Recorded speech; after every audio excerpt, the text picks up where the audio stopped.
طارق بن زیاد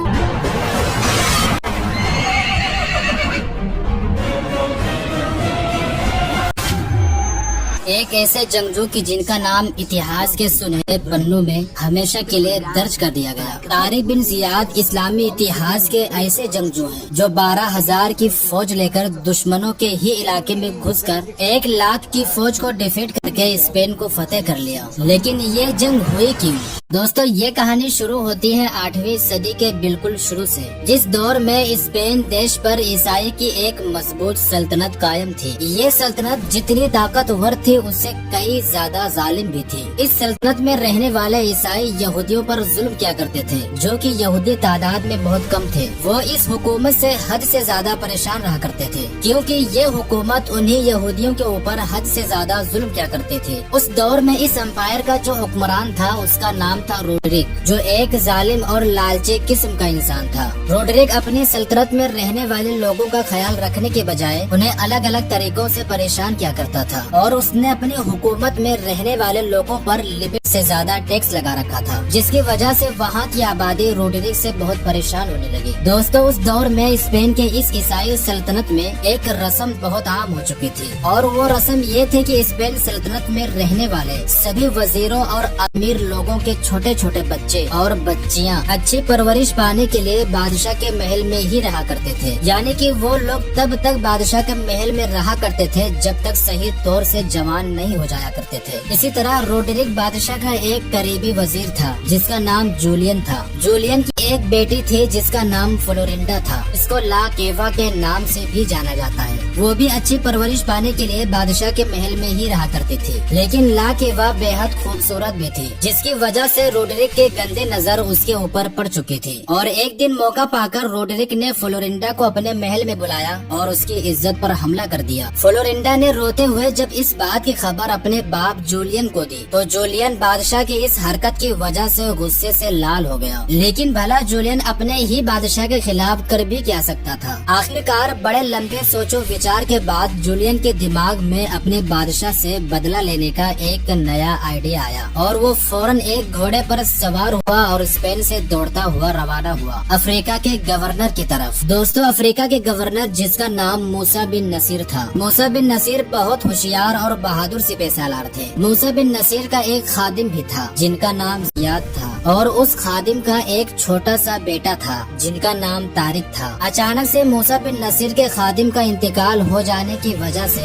خادم کا بیٹا طارق بن زیاد موسیٰ بن نصیر کے سرپرستی میں رہنے لگا۔ موسیٰ بن نصیر نے ہی طارق بن زیاد کو پالنا شروع کیا تھا۔ طارق بن زیاد بچپن سے ہی ہوشیار اور بہادر تھے۔ سپہ سالاری ان کے خون میں بسا کرتی تھی۔ وہ تلوار سے اس طرح کھیلا کرتے تھے جیسے پرندے ہواؤں سے کھیلتے ہیں۔ یہ ذہنی طور پر بھی حد سے زیادہ تیز تھے، اور اسی وجہ سے جب یہ جوان ہوئے تو موسیٰ بن نصیر نے انہیں طنجہ کا گورنر بنا دیا۔ طنجہ نام کا یہ علاقہ آج ہمارے دور میں موروکو کے ایریے میں پڑتا ہے۔ طنجہ اور اسپین کے بیچ میں لگ بھگ 14 کلومیٹر کا فاصلہ ہے، اور یہ 14 کلومیٹر کا فاصلہ کوئی اچھے روڈ یا جنگل کا نہیں بلکہ ایک سمندری راستے کا ہے، یعنی کہ اگر آپ کو طنجہ سے اسپین جانا ہو تو آپ کو جہاز کے ذریعے سے جانا پڑے گا۔ دوستوں قریب ہونے کی وجہ سے ہی اسپین میں رہنے والا جولین نام کا وہ وزیر جس کی بیٹی کی عزت کے ساتھ بادشاہ روڈرک نے کھلواڑ کیا تھا، وہ اپنی مدد کے لیے موسیٰ بن نصیر کے پاس پہنچا اور اسپین کے راجا روڈرک کا سارا حال بیان کیا۔ جولین نے موسیٰ بن نصیر کو نہ صرف اپنی بیٹی کے ساتھ ہونے والے ظلم و زیادتی کی کہانی سنائی بلکہ ساتھ ساتھ موسیٰ بن نصیر کو یہ بھی بتایا کہ اسپین کا راجا روڈرک کس طرح سے اسپین میں رہنے والے کمزور لوگوں کو پریشان کرتا ہے، اور خاص طور سے وہ یہودی لوگوں کو کس طرح سے ٹارگٹ کرتا ہے۔ دوستو جولین کے آنے سے پہلے موسیٰ بن نصیر کا اسپین کی زمین پر حملہ کرنے کا کوئی ارادہ نہیں تھا، لیکن جب آپ نے جولین کے منہ سے اسپین کی ایسی دردناک کہانی سنی تو آپ نے فوراً اسپین پر حملہ کرنے کا ارادہ کر لیا، لیکن اس سے پہلے اپنے کچھ سپاہیوں کو اسپین میں بھیجا تاکہ اس بات کی جانچ کی جا سکے کہ جولین نے جو باتیں کہی ہے وہ سچ ہے یا پھر جھوٹ۔ کچھ دن کے اندر ہی موسیٰ بن نصیر کو اپنے جاسوسوں کے ذریعے سے یہ خبر ملی کہ جولین کے اسپین کے بارے میں کہی گئی ایک ایک بات صحیح اور سچ ہے۔ یہ خبر سنتے ہی موسیٰ بن نصیر نے اپنی فوج کو اسپین میں بھیجنے کا ارادہ کر لیا اور اپنے سب سے بہادر سپہ سالار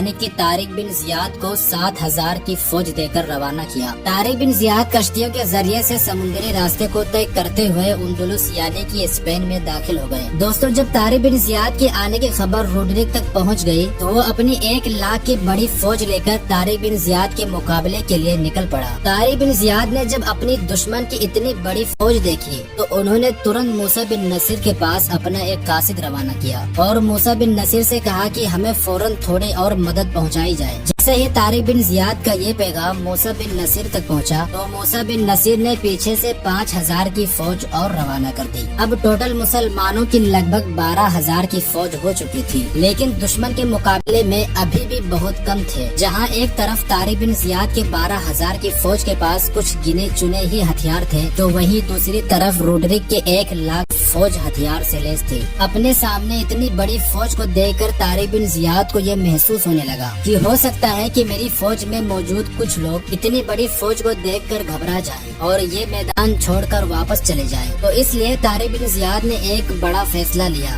اور ان ساری کشتیوں میں آگ لگا دی جن کشتیوں کے ذریعے سے اسپین میں داخل ہوئے تھے، یعنی کہ طارق بن زیاد نے واپس جانے کے سارے راستے بند کر دیے۔ اس کے بعد انہوں نے مسلم فوج کے سامنے ایک زبردست تقریر کی۔ فوجیوں سے کہا کہ مسلمانوں، تم خوب جان لو کہ اب تمہارے پاس واپس جانے کا کوئی راستہ نہیں۔ اب شجاعت و بہادری دکھانے کے علاوہ کوئی چارہ نہیں۔ تم اپنی اپنی جانوں پر کھیل جاؤ تاکہ کامیابی تمہارے قدم چومے، یا پھر تم بہادری سے لڑ کر یہ جنگ فتح کرو یا پھر شہید ہو جاؤ۔ اور اگر میں اس جنگ میں شہید ہو جاؤں تم آپس میں جھگڑا مت کرنا، بلکہ اس وقت تک لڑتے رہنا جب تک یہ پورا جزیرہ فتح نہ ہو جائے۔ دوستو، طارق بن زیاد کی اس تقریر نے مسلمانوں کی چھوٹی سی فوج میں ایک جوش بھر دیا اور اس کے بعد ایک بڑی زبردست جنگ ہوئی۔ اس جنگ میں مسلمانوں کے صرف 12,000 کی فوج اپنی عقل مندی اور بہادری سے روڈرک کی 1,00,000 فوج کو شکست دے دی اور اسی جیت کے ساتھ طارق بن زیاد کا اس جزیرے پر قبضہ ہو گیا تھا۔ لیکن طارق بن زیاد نے اپنے قدموں کو بس وہیں پر نہیں روکا، بلکہ وہ اس کے بعد لگاتار اسپین میں آگے بڑھتے چلے گئے اور کچھ دنوں کے اندر ہی ایک کے بعد ایک کر کے اسپین کے سارے علاقوں کو فتح کرتے چلے گئے۔ کچھ دنوں کے اندر ہی لگ بھگ پورے اسپین پر مسلمانوں کی حکومت قائم ہو چکی تھی اور اسپین پر مسلمانوں کی یہ حکومت لگ بھگ 800 سال تک قائم رہی۔ مسلمانوں کی حکومت کے دور میں اسپین نے وہ ترقی حاصل کی تھی جو اس سے پہلے اسپین کبھی بھی نہیں کر پایا تھا۔ اس دور میں نہ صرف پورے یورپ سے بلکہ دنیا بھر کے الگ الگ حصوں سے بچے تعلیم حاصل کرنے کے لیے اسپین آیا کرتے تھے۔ اسپین کا شہر قرطبہ اس دور میں دنیا کی سب سے بڑی ایجوکیشنل سٹی مانا جاتا تھا۔ قرطبہ شہر میں ہی ابن فرناز، ابن رشد اور الظواہری جیسے بڑے بڑے وگیانک پیدا ہوئے اور مسلمانوں کی حکومت میں اسپین میں غیر مسلم بھی بڑے امن اور سکون کے ساتھ رہا کرتے تھے۔